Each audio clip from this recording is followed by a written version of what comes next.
वह कहते हैं ना कि जब तक माँ बाप का साया सर पर होता है, हमें किसी भी चीज की कमी महसूस नहीं होती, चाहे दिन गरीबी के हो या फिर दुख के।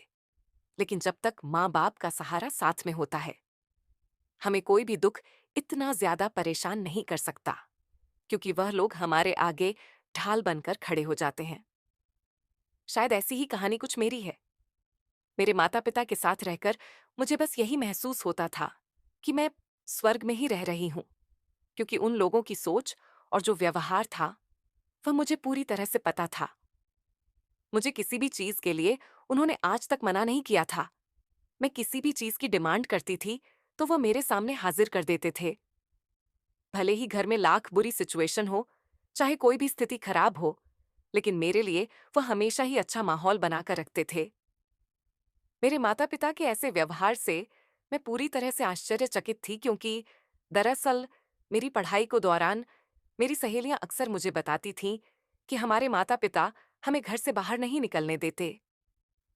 वह अक्सर कहते रहते हैं कि जमाना बहुत ज्यादा खराब है।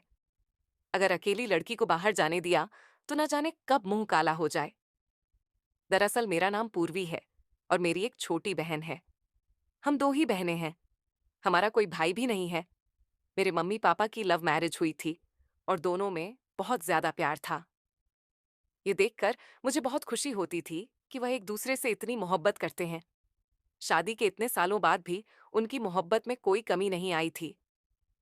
मेरे पापा को जब भी सैलरी मिलती थी, मम्मी के लिए गिफ्ट जरूर लेकर आते थे। मेरे पापा बहुत रोमांटिक थे। मेरे पापा जिस कॉलेज में पढ़ते थे, वही मेरी मम्मी पढ़ती थी। उन्हें वहां पर मेरी मम्मी से पहली नजर में ही प्यार हो गया था। लेकिन उन्हें इस प्यार को हासिल करने के लिए बहुत पापड़ बेलने पड़े थे, क्योंकि मम्मी के खानदान में लव मैरिज नहीं होती थी। उनके घर में तो लव मैरिज का नाम लेना भी पाप समझा जाता था। इसीलिए पापा के लिए आसान नहीं था अपने प्यार को हासिल करना। लेकिन उन्होंने हिम्मत नहीं हारी, मम्मी से शादी करने की पूरी कोशिश की, और वह अपनी इस कोशिश में कामयाब हो गए। पापा ने जब मम्मी को प्रपोज किया तो मम्मी ने साफ साफ मना कर दिया। इनकार की वजह पूछी, तब मम्मी ने बताया कि उनके घर में प्यार व्यार का सिस्टम नहीं है। वहां पर घर वालों की मर्जी से ही शादियां होती हैं। वह कॉलेज में पढ़ने के लिए भी बहुत मुश्किलों से आएंगी। अगर उनके घर वालों को पता चल जाता कि वह किसी लड़के के साथ रिलेशनशिप में है, तो उनके घर वाले उनकी पढ़ाई छुड़वाकर किसी भी लड़के से उनकी शादी कर देते। पापा मम्मी की बात सुनकर मायूस हो गए।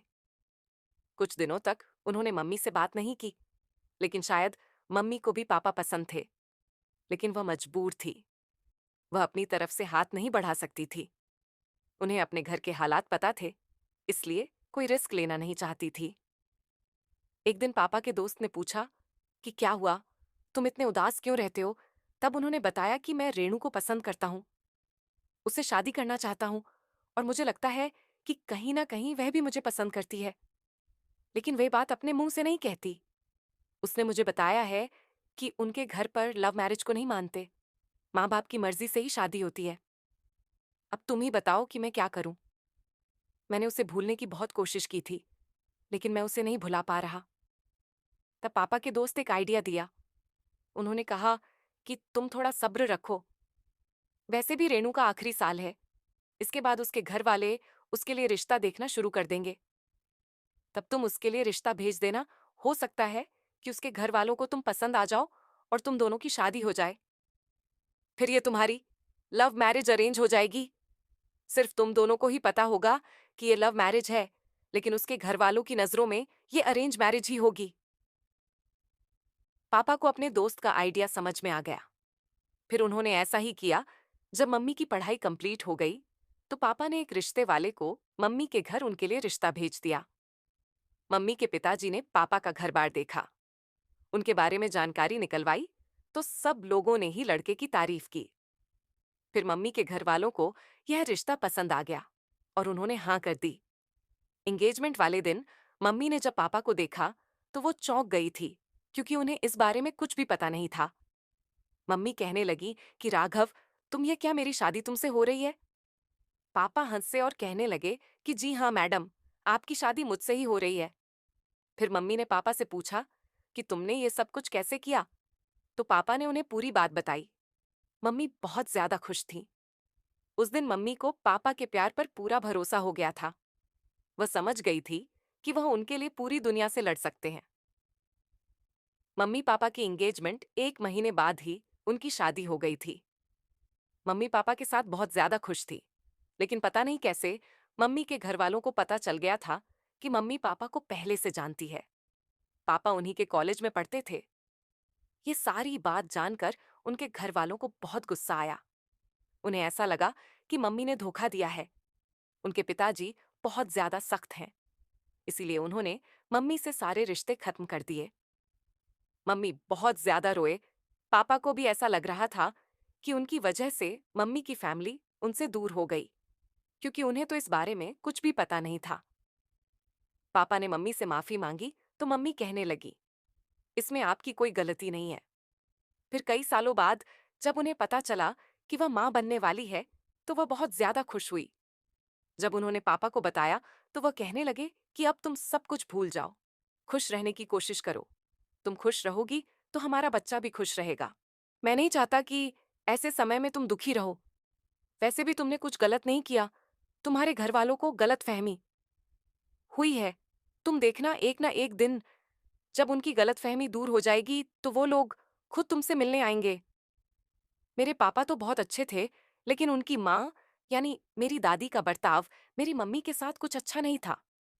वो पापा की अपनी पसंद की लड़की से पापा की शादी करवाना चाहती थी, लेकिन पापा ने अपनी पसंद की लड़की से शादी कर ली थी। इसीलिए वह मम्मी से कुछ नाराज सी रहती थी। लेकिन जब उन्हें पता चला कि वह दादी बनने वाली है, तो अचानक ही उनका बर्ताव मम्मी के साथ बहुत अच्छा हो गया। वह मम्मी को किसी काम को भी हाथ लगाने नहीं देती थी। मम्मी की खूब सेवा करती और उन्हें कहती कि वो अच्छा अच्छा सोचे, ताकि मेरे पोते पर भी अच्छा असर पड़े। वह जब भी मम्मी से कुछ कहती, हमेशा पोते का ही जिक्र करती थी। कभी उनकी जबान पर पोती का नाम नहीं आता था। एक दिन मम्मी से कहने लगी कि मुझे पोता ही चाहिए। मेरे बेटे ने अपनी पसंद की बहू लाने का सपना तो मुझे पूरा नहीं करने दिया। अब मेरा सपना है कि मैं अपने गोद में पोते को खिलाऊं। अब तुम मेरा ये सपना पूरा करना, तुम बेटा ही पैदा करना। मम्मी ने कहा कि माँ जी, बेटा या बेटी मेरे हाथ में तो नहीं है, जो भगवान को देना होगा वही देगा। दादी कहने लगी कि अपनी जुबान से शुभ शुभ बोलो। लड़की का नाम अपनी जुबान पर क्यों ला रही हो? मुझे तो पोता ही चाहिए। मम्मी ने जब ये बात पापा को बताई, तो पापा कहने लगे कि तुम्हें फिक्र करने की जरूरत नहीं है। माँ की आदत तो तुम जानती हो। हमारे बेटा हो या बेटी, मैं दोनों को एक तरह से ही पालूंगा। मैं कभी भी बेटा और बेटी में फर्क नहीं करूंगा। भगवान जो देगा वह मुझे कबूल होगा। देखते ही देखते 9 महीने कब गुजर गए पता ही नहीं चला, और मैं पैदा हो गई थी। मेरे पापा बहुत ज्यादा खुश हुए थे। उन्हें बेटा बेटी से कोई मतलब नहीं था। उन्हें सिर्फ औलाद चाहिए थी जो उन्हें पापा कहकर पुकारे। दादी को जब पता चला कि बेटी हुई है, तो उन्होंने मम्मी को कोसना पीटना शुरू कर दिया। कहने लगी कि बेटा भी पैदा नहीं कर सकी। मनहूस पता नहीं कौन सी घड़ी में इस घर में आई थी। दादी का बर्ताव मम्मी के साथ पहले से भी ज्यादा सख्त हो गया था। वह मम्मी से पूरे घर का काम करवाती थी। जब मैं रोती थी और मम्मी मेरे पास भागकर आती थी, तो दादी कहती थी कि रोने दो, इसे क्या जरूरत है। इसको चुप कराने की रोते रोते खुद ही चुप हो जाएगी। मम्मी ने कुछ दिन तो ये सब कुछ बर्दाश्त किया, लेकिन उनसे मेरा रोना नहीं देखा जाता था। तो उन्होंने ये सब बात पापा को बता दी। पापा ने कहा कि तुम फिक्र मत करो, मैं माँ से बात करूंगा। तुमने बेटी को जन्म दिया है, कोई गुनाह तो नहीं किया जो इस तरह से परेशान कर रही है। पापा ने दादी से इस बारे में बात की, तो दादी कहने लगी कि अब तो अपनी बीवी की बातों में आकर मेरे आगे आवाज उठाएगा। पापा ने दादी को समझाया, लेकिन वह समझने वालों में से कहाँ थी। खैर, सब कुछ ऐसा ही चलता रहा। मम्मी ने फिर से एक बेटी को जन्म दिया। पापा इस बार भी बहुत ज्यादा खुश थे। उन्हें मम्मी से कोई शिकायत नहीं थी। वह जानते थे कि बेटा हो या बेटी, भगवान के हाथ में होता है। लेकिन दादी ने तो इस बार माँ से बात करना ही बंद कर दिया था। अभी हम दोनों बहनों से भी बातें नहीं करती थी। वह हमेशा मुंह बनाकर बैठी रहती थी। अगर हम खेलते तो वह गुस्सा करती थी। हम दोनों बहनें उन्हें फूटी आंख नहीं भाते थे। दादी ने साफ साफ कह रहा था कि तुम दोनों मेरे सामने मत आया करो, मैं स्कूल जाती थी। हमारे घर के हालात भी बहुत अच्छे थे। पापा बहुत अच्छी जॉब करते थे। हमारा छोटा सा खुशहाल परिवार था। लेकिन मेरे परिवार पर जो संकट आने वाला था, उसकी हमें खबर नहीं थी। हम कितनी बड़ी मुश्किल में पड़ने वाले थे, इसका हमें बिल्कुल भी अंदाजा नहीं था। मैं कॉलेज जाने लगी थी। कॉलेज के दौरान मेरी मुलाकात राघव से हुई। राघव बहुत अच्छा लड़का था और संस्कारी भी था। वह मेरा हर काम में मदद करता था। स्कूल में जब मुझे भूख लगती थी तो झट से मेरे लिए कैंटीन से कुछ खाने के लिए ले आता था। कभी कभी मेरी तबीयत खराब होती तो मुझे घर तक छोड़ने के लिए आता था और पढ़ाई लिखाई में भी मेरी काफी हेल्प करता था। नोट्स बनाकर देने से लेकर एग्जाम में थोड़ी बहुत चीटिंग करवाने तक भी उसका पूरा पूरा हाथ था। उसका ऐसा बर्ताव और एक अच्छी दोस्ती देखकर मुझे उससे प्यार हो गया। मुझे उससे इजहार करने में काफी डर लग रहा था, क्योंकि मैं राघव को खोना नहीं चाहती थी। मुझे डर था कि अगर मैंने राघव को प्रपोज कर दिया और उसने मुझे अपनी दोस्ती से भी इनकार कर दिया तो मैं क्या करूंगी। मुझे राघव की बातों से बिल्कुल भी एहसास नहीं हो रहा था कि वह मुझसे प्यार करता है या नहीं। इस वजह से मैं किसी भी चीज का पता नहीं लगा पा रही थी। अब जब मेरे माँ पापा की भी लव मैरिज हुई थी तो मुझे इस बात से तो पूरा पक्का विश्वास था कि मेरे माँ पापा मेरी शादी के लिए कभी भी मना नहीं करेंगे, क्योंकि उन लोगों की भी तो लव मैरिज हुई थी। वह भी तो प्यार की भाषा को अच्छी तरह से समझते हैं। और वैसे भी मुझे तो बचपन से लेकर आज तक माँ पापा ने कभी भी किसी चीज के लिए मना नहीं किया। उन लोगों की तो बस एक ही बात होती थी कि तुम अपनी इज्जत का ख्याल रखना, बाकी तुम्हारा मन करे वह करो। मुझे कपड़े पहनने के लिए भी कभी भी मना नहीं करते थे। मैं चाहे छोटे कपड़े पहनूं या फिर बड़े, माँ पापा को कोई भी दिक्कत नहीं होती थी। हाँ, दादी जरूर बुरा माहौल खड़ा करती थी, लेकिन माँ पापा उन्हें समझा देते थे। मुझे फर्क भी दादी से बिल्कुल नहीं पड़ता था, क्योंकि बचपन से लेकर आज तक उन्होंने कभी मुझे प्यार किया भी नहीं था। तो मुझे उनसे क्यों फर्क पड़े। मुझे सिर्फ अपने माँ पापा से फर्क पड़ने वाला था, और उन लोगों की तरफ से मुझे पूरी तरह से छूट दी हुई थी। और मुझे पूरा विश्वास था कि वह मेरे और राघव के रिश्ते को जरूर अपना लेंगे और हम लोगों की शादी कर देंगे। और एक लड़का भी तो, राघव कितना अच्छा है, कोई भी कमी नहीं है और काफी अच्छे घराने से भी है। अब हम लोगों की इतनी अच्छी गहरी दोस्ती है। राघव के बारे में मैं सब कुछ जानती थी।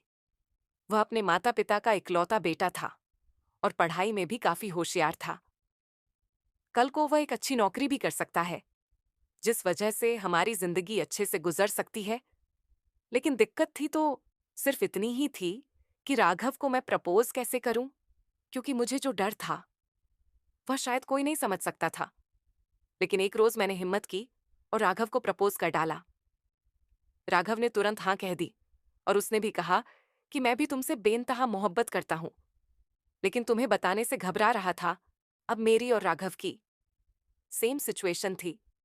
राघव ने कहा कि मैं तो अपने परिवार वालों को मना लूंगा, लेकिन तुम्हारी मम्मी पापा और दादी का क्या। मैंने राघव को कहा कि मेरे माँ पापा ऐसे नहीं हैं, उन लोगों की भी लव मैरिज हुई है। मैंने राघव को अपने माँ पापा की लव मैरिज के बारे में सारी बातें बताई तो वह काफी खुश हुआ। राघव ने कहा कि मैं कल ही तुम्हारे घर रिश्ता लेकर आ जाऊंगा। तब मैंने घर जाकर जब माँ पापा को यह बात बताई तो उन लोगों को खुशी हुई और उन लोगों ने कहा कि ठीक है, हम लोग राघव के बारे में पूरी छानबीन कर लेंगे। अगर लड़का अच्छा हुआ तो हमें कोई भी आपत्ति नहीं है। अब मेरी खुशी का ठिकाना नहीं था, क्योंकि जिस लड़के को मैंने इतना प्यार किया था वही लड़का मेरा जीवन साथी बनने जा रहा था। अब दूसरे दिन राघव घर पर रिश्ता लेकर आ गया और पूरी बातें सही निकली। राघव एक अच्छे घर से था, इसलिए हम लोगों का रिश्ता तय हो गया और शादी की भी डेट निकल गई। माँ पापा नहीं चाहते थे कि भी किसी भी तरह की कोई दिक्कत आए, क्योंकि जो परेशानी उन लोगों ने झेली थी वह मेरे ऊपर नहीं आने देना चाहते थे। भले ही वह लोग मेरी शादी से रजामंद थे, लेकिन मेरे ननिहाल वाले बिल्कुल भी नहीं थे। एक तो उनकी बेटी ने लव मैरिज की थी, ऊपर से अगर उनकी नाती भी लव मैरिज करती तो कहाँ उन्हें सहन हो पाता।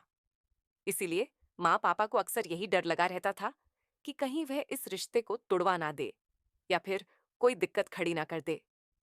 इसीलिए माँ पापा चाहते थे कि जल्द से जल्द शादी हो जाए। जब यह चीज राघव के माँ पापा और राघव के सामने रखी तो उन्हें भी कोई आपत्ति नहीं हुई। उन लोगों ने कहा कि ठीक है, हम लोग 1 हफ्ते में ही शादी कर लेंगे। अब शादी की तैयारियां जोरों शोरों से चलने लगी। इसी बीच मेरी दादी का तो ड्रामा चलता ही रहता था। आए दिन वह झगड़ा करती थी कि पहले तो अपनी पसंद की बहू ले आया, जो मेरी अच्छी तरह से सेवा भी नहीं करती है। फिर 2 लड़कियां हो गईं और अब अपनी लड़की की उसकी पसंद से ही शादी करवा रही हो। आजकल माता पिता की पसंद तो कुछ मायने नहीं रही है। अपने आप से लड़का देखो और शादी कर लो। पता नहीं इन लोगों की लाज शर्म कहाँ चली गई। लेकिन हम सब लोग उनकी बात को इग्नोर कर देते थे, क्योंकि हमें पता था कि उन्हें तो इस तरह से माहौल बनाने की आदत है। इसी तरह धूमधाम से मेरी और राघव की शादी हो गई। शादी के 1 महीने तक तो सब कुछ ठीक चल रहा था, लेकिन 1 महीने के बाद मेरी जिंदगी में तूफान आना अब शुरू हो गया था। राघव आए दिन मेरे साथ शराब पीकर झगड़ा करता था, मेरे साथ मारपीट करता था। राघव के माता पिता भी मेरे साथ मारपीट करते थे। मैं अपने माँ पापा को कुछ भी नहीं बताती थी, क्योंकि मैं नहीं चाहती थी कि वह परेशान हो। और वैसे भी इसमें उनकी कोई भी गलती नहीं थी, क्योंकि मैंने खुद अपनी मर्जी से लड़का पसंद किया था। अब हर कोई मेरे पिताजी जैसा तो नहीं निकल सकता, जो एक लड़की को रानी बनाकर रखे। मुझे अपने फैसले पर पछतावा हो रहा था कि मैंने राघव से क्यों शादी की, लेकिन अब क्या हो सकता था। खैर, अब तो राघव की हिम्मत इतनी ज्यादा बढ़ गई कि वह मुझे अड्डे पर ले जाकर रोजाना धंधा करवाने लगा और पैसे कमाने लगा। अब मुझसे कुछ भी सहन नहीं हुआ। मैं झट से वहां से भाग निकली और माँ पापा के पास आकर सब कुछ बता दिया। माँ पापा ने मुझे कहा कि तुमने ये सब हमें पहले क्यों नहीं बताया। लेकिन खैर, माँ पापा ने पुलिस को फोन किया और हम लोग राघव के घर पहुंच गए। राघव ने कुछ भी मानने से इनकार कर दिया, लेकिन मेरी सहायता उन सीसीटीवी कैमरों ने की जो राघव के घर में लगे हुए थे। उसमें साफ दिखाई दे रहा था कि किस तरह राघव मेरे साथ मारपीट करता है और मुझे जबरदस्ती घर से बाहर लेकर जाता है। राघव ने मेरी निगरानी के लिए घर में कैमरे लगवाए थे, ताकि वह मुझ पर नजर रख सके। लेकिन उसके कैमरों ने उसी की पोल पट्टी खोल दी थी। राघव उस कैमरे से सब कुछ डिलीट करना भूल गया था और पुलिस ने उन सबको गिरफ्तार कर लिया और उम्र कैद की सजा सुना दी। अब मेरी जिंदगी नरक तो हो गई थी, लेकिन समय रहते बच गई थी। माँ पापा ने मुझे सांत्वना दी कि तुम फिक्र मत करो, तुम्हारे लिए ऐसा लड़का देखेंगे जो तुम्हें तुम्हें उम्र भर खुश रखेगा और तुम्हारे पास्ट से भी उसे कुछ फर्क नहीं पड़ेगा। मैं शादी नहीं करना चाहती थी, लेकिन माँ पापा ने मुझे पूरी तरह से संभाल लिया था और धीरे धीरे मुझे उस दुख से बाहर निकालने की कोशिश कर रहे थे। धन्यवाद। आपको कहानी अच्छी लगी? कृपया चैनल को लाइक करें, सब्सक्राइब करें और शेयर जरूर करें।